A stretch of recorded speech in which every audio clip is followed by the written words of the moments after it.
Terima kasih masih bersama YPB Movie. Masih melanjutkan part sebelumnya, kemudian cerita berpindah ke tempat lain.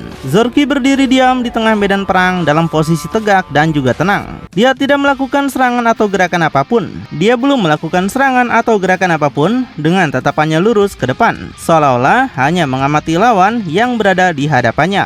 Tapi kemudian Toppo melesat lurus ke depan dalam kecepatan tinggi menuju Zorky. Salah satu tangannya terkepal kuat dan diarahkan lurus ke depan sebagai serangan. Toppo berteriak keras untuk segera mengalahkan salah satu penyihir celestial. Tapi tepat ketika kepalan tangan Toppo mencapai tubuh Zorky, Zorky malah menghilang.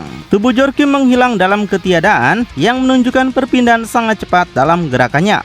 Hingga tiba-tiba Zorky berada di bawah Toppo dan langsung menyerangnya dari posisi tersebut. Dia melayangkan satu pukulan dari bawah ke atas tepat pada dagu Toppo. Dari benturan serangan itu sontak membuat kepala Toppo langsung terhempas ke atas. Belmont yang memperhatikannya terus menatap lurus ke depan dengan ekspresi sangat kesal. Dia menunjukkan rasa frustasi dan ketidakpercayaannya terhadap kekuatan Zorky, salah satu penyihir celestial. Dia nggak pernah menyangka salah satu penyihir celestial bakal sekuat ini. Di sisi lainnya, Marcarita menatap lurus ke depan dengan sikap tenang. Dia memegang tongkatnya dengan ekspresi serius ketika menjelaskan bahwa satu penyihir celestial memiliki kekuatan yang sangat besar dibandingkan dewa kehancuran. Dia mengingatkan satu penyihir celestial setara dengan 3-4 dewa kehancuran. Dengan terus menatap ke depan, Marcarita melanjutkan bahwa masing-masing penyihir celestial mempunyai kemampuan khusus yang berbeda-beda.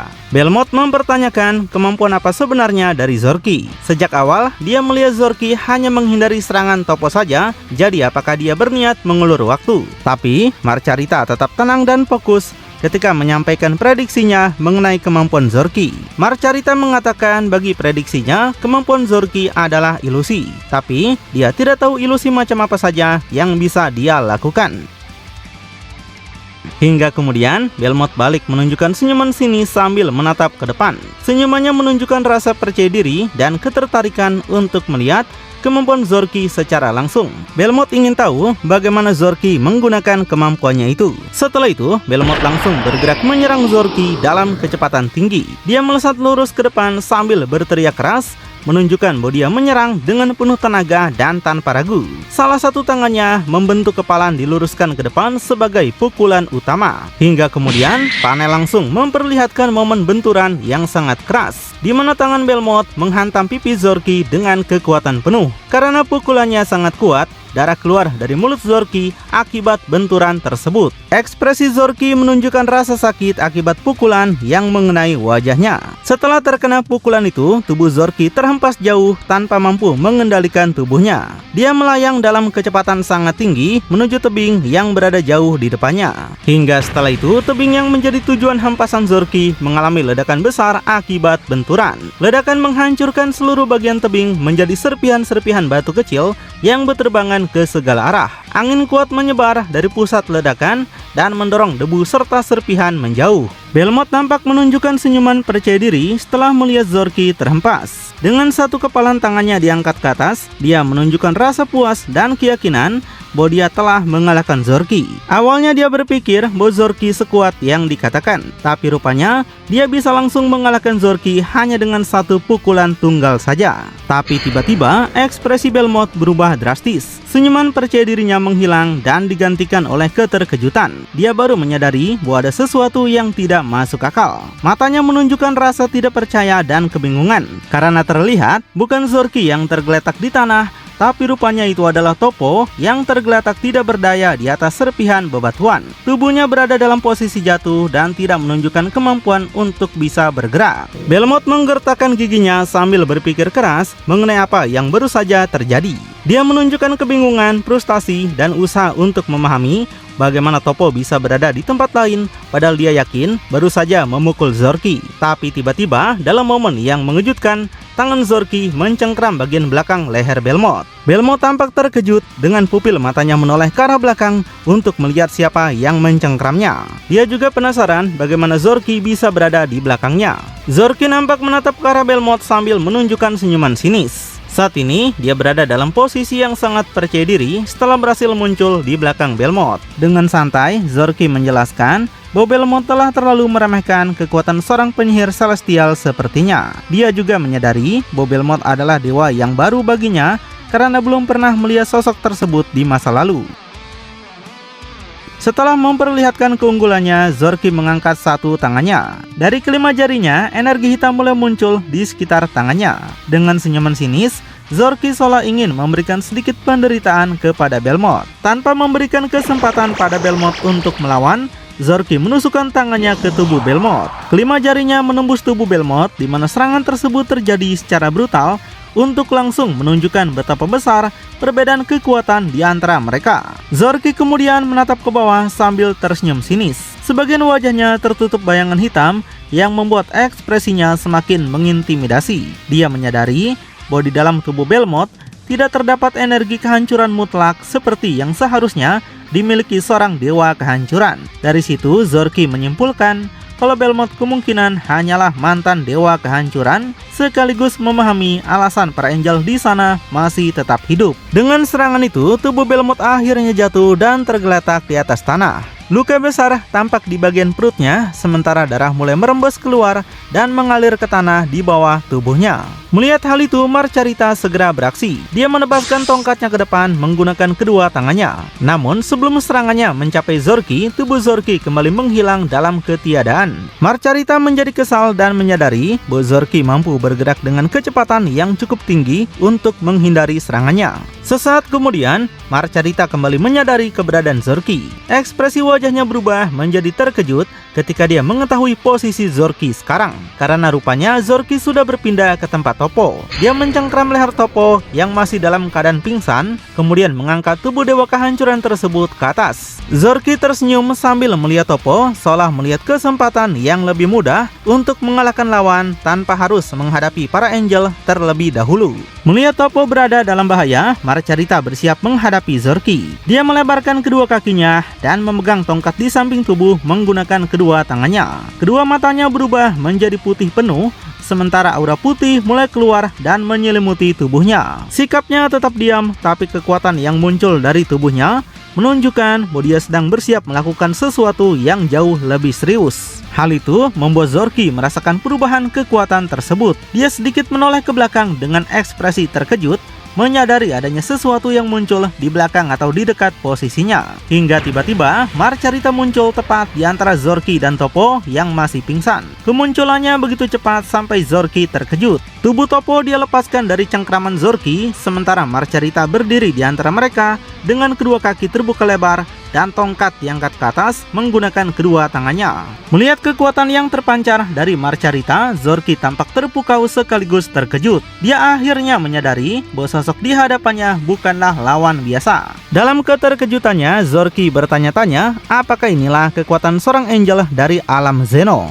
Tanpa memberikan banyak kesempatan, Marcarita menyerang Zorky menggunakan tongkatnya. Ujung tongkatnya menghantam dan menusuk bagian perut Zorky dengan sangat keras. Tubuh Zorky terdorong ke belakang akibat serangan tersebut. Dengan matanya melebar, menahan rasa sakit akibat benturan yang sangat kuat. Sampai kemudian tubuh Zorky terhempas mundur dengan kecepatan yang sangat tinggi. Zorky terus melesat semakin jauh, di mana tubuhnya kini tampak seperti laser panjang yang melengkung di udara, bergerak menuju tebing yang berada pada kejauhan. Hingga setelahnya tubuh Zorky menghantam area tebing dan menghasilkan ledakan besar berbentuk setengah bulat. Gelombang kejut menyebar dari pusat ledakan, diikuti angin kencang dan bebatuan yang terpental ke berbagai arah. Besarnya ledakan menunjukkan kekuatan serangan Marcarita yang baru saja diterima Zorky. Namun kemudian serangan balasan Zorky datang secara tiba-tiba. Tangan Zorky menghantam bagian samping leher Marcarita dengan kelima jarinya yang lurus. Serangan itu bergerak dengan tekanan dan kecepatan yang sangat tinggi. Tubuh Marcarita terdorong akibat benturan tersebut. Tubuhnya dihempaskan dalam bentuk seperti laser yang melengkung menuju pada kejauhan. Beberapa saat kemudian, ledakan besar kembali muncul pada kejauhan. Ledakan tersebut membesar dengan dahsyat dan menyerupai ledakan bom atom, memenuhi area jauh dengan gelombang kehancuran yang menyebar dari titik benturan Marcarita. Di tengah medan perang, Zorky kembali berdiri dengan tenang. Dia melipat kedua tangannya dan tersenyum sinis ke depan.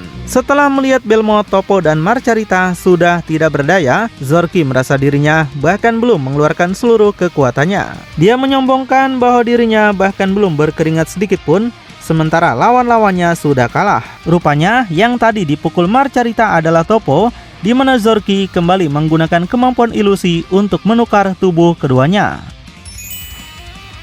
Kemudian Zorky mengangkat salah satu tangannya. Di hadapannya muncul sebuah cermin berbentuk kotak. Cermin tersebut menjadi fokus perhatian dengan apa yang bakalan Zorky lakukan. Yang rupanya Zorky malah bercermin untuk melihat ketampanannya. Meskipun dia mengaku membenci tubuh wadah yang sedang digunakannya, Zorky menjelaskan bahwa dia masih mampu menggunakan kekuatannya dengan cukup baik melalui tubuh tersebut. Dan setelah menunjukkan cermin itu, Zorky kembali mengarahkan kedua telapak tangannya ke depan. Senyuman sinis muncul di wajahnya. Dia merasa pertarungan sudah hampir selesai dan mengatakan bahwa sekarang waktunya menghancurkan mereka. Baginya semua ini hanya membutuhkan waktu sebentar.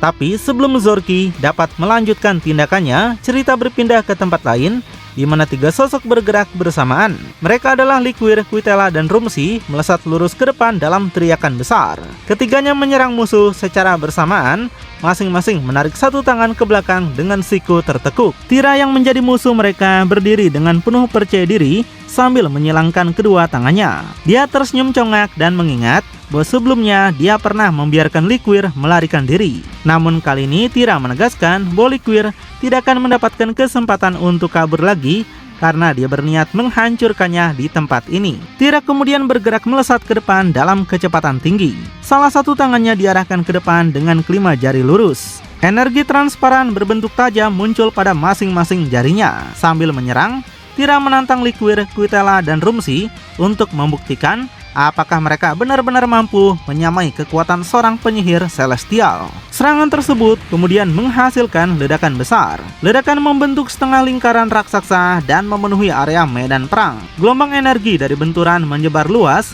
menandakan dahsyatnya serangan Tira dan benturan dengan lawan-lawannya. Dalam pertempuran itu, Liquir berhasil menghindari serangan Tira. Kemudian Quitela mempersiapkan serangannya sendiri. Dia berteriak keras sambil menyiapkan satu pukulannya.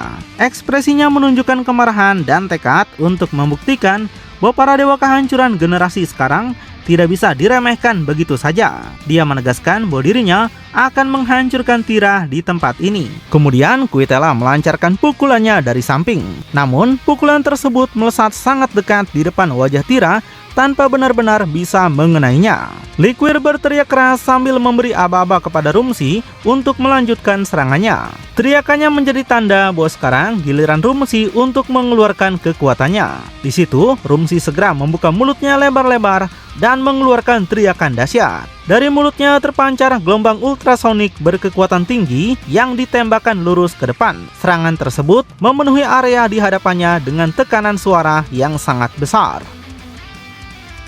Tekanan ultrasonik Rumsi menghantam lingkungan sekitar dengan kekuatan luar biasa. Tebing-tebing di kejauhan mulai hancur akibat gelombang tersebut. Gelombang ultrasonik menyebar sangat luas dan menghasilkan tekanan besar yang mengguncang seluruh area di depannya. Di situ, Tira menerima hantaman langsung dari ultrasonik tersebut. Dia menyilangkan kedua tangannya di depan wajah untuk menahan tekanan serangan yang sangat besar.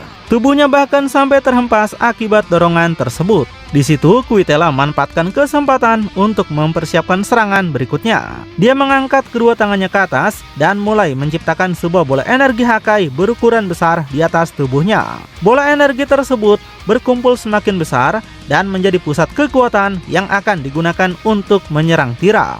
Gak cuma dia, Liquir juga mempersiapkan kekuatannya. Rubah dengan 9 ekor itu mengarahkan seluruh ekornya untuk menciptakan bola-bola energi Hakai berwarna ungu. Masing-masing dari 9 ekornya menghasilkan satu bola energi sehingga 9 bola Hakai terkumpul dan siap diluncurkan. Kemudian Quitela mengayunkan kedua tangannya ke depan sambil berteriak. Dia melemparkan bola energi Hakai raksasa yang telah diciptakannya ke arah atas. Pada saat yang sama, 9 ekor panjang Liquir bergerak mengarah ke depan. Dari masing-masing ekor, satu bola energi Hakai dilontarkan dengan kecepatan yang sangat tinggi. 9 bola tersebut melesat cepat dalam bentuk memanjang menuju arah Tira, bergabung dengan serangan besar yang telah dilancarkan Kuitela. Seluruh serangan itu kemudian bertemu dan menghasilkan ledakan Hakai raksasa di udara.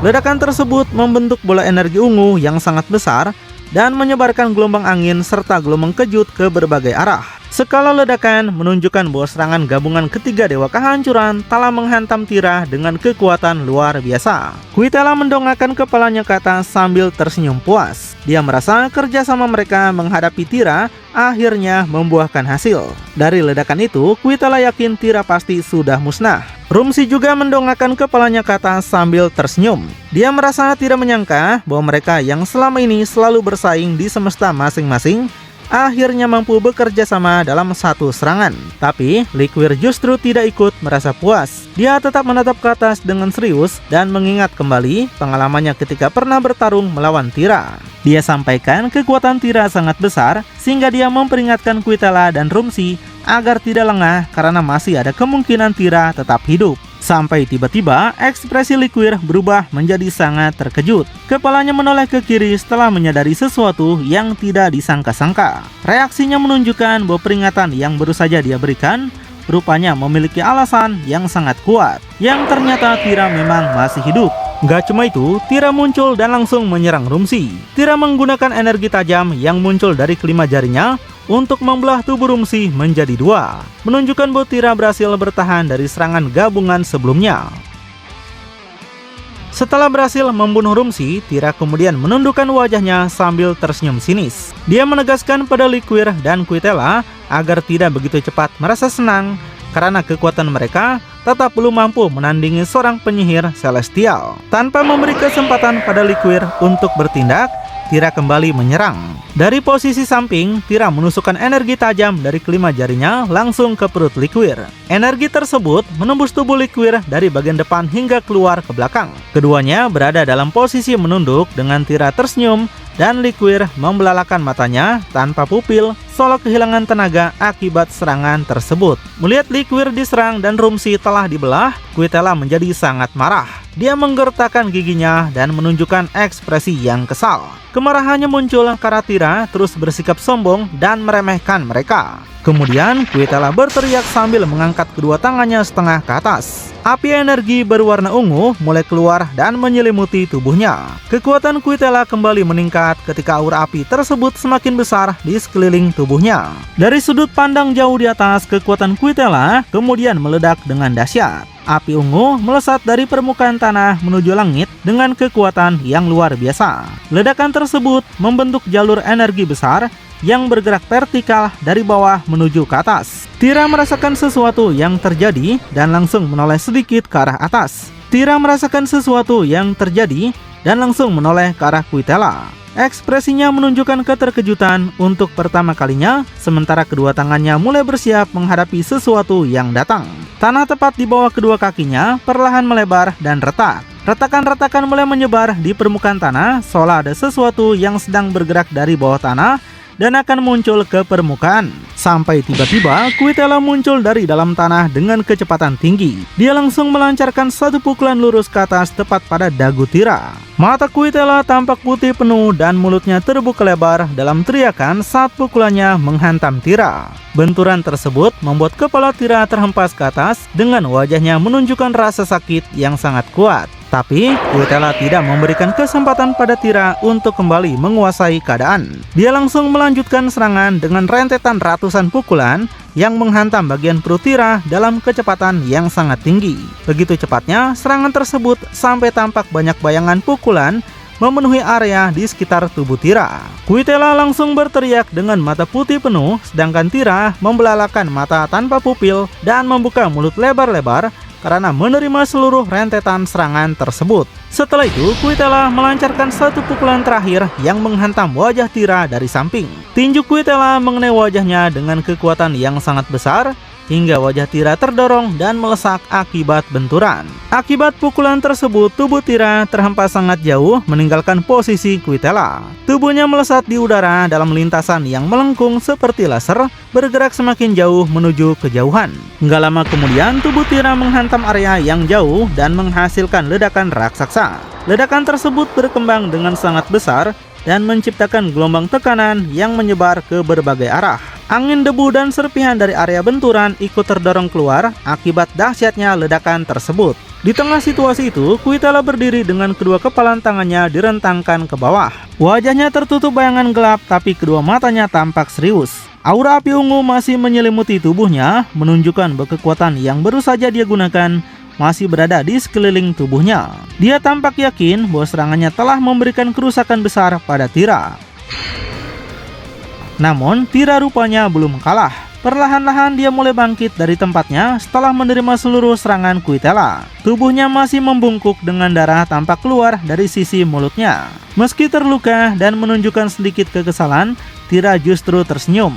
Dia mengakui bahwa dirinya tidak menyangka ada dewa alam Zeno sekuat Kuitala. Dia juga mengakui bahwa meskipun Kuitala merupakan dewa kehancuran generasi baru, kekuatannya memang patut dihargai. Pengakuan itu tidak membuat Tira kehilangan kepercayaan dirinya. Dia kembali menunjukkan senyuman dan mengarahkan satu tangannya ke depan. Tira menegaskan bahwa pengakuan terhadap kekuatan Kuitala tidak berarti Kuitala sudah mampu menyamai kekuatannya. Bagi Tira, Kuitala tetap belum menjadi tandingan bagi kekuatannya sendiri.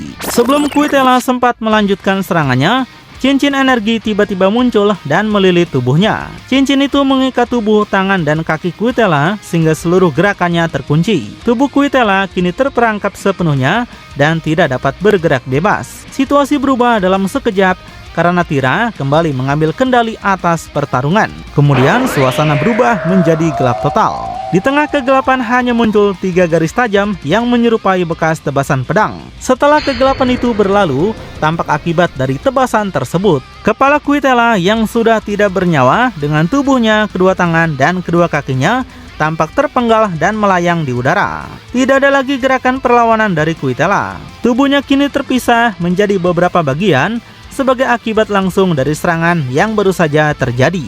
Tira kemudian tampak berjongkok dalam pose kemenangan setelah melakukan serangan tadi. Dia menunjukkan senyuman seolah yakin bahwa pertarungan melawan Kuitala telah berakhir. Dia menyatakan bahwa semuanya sudah selesai.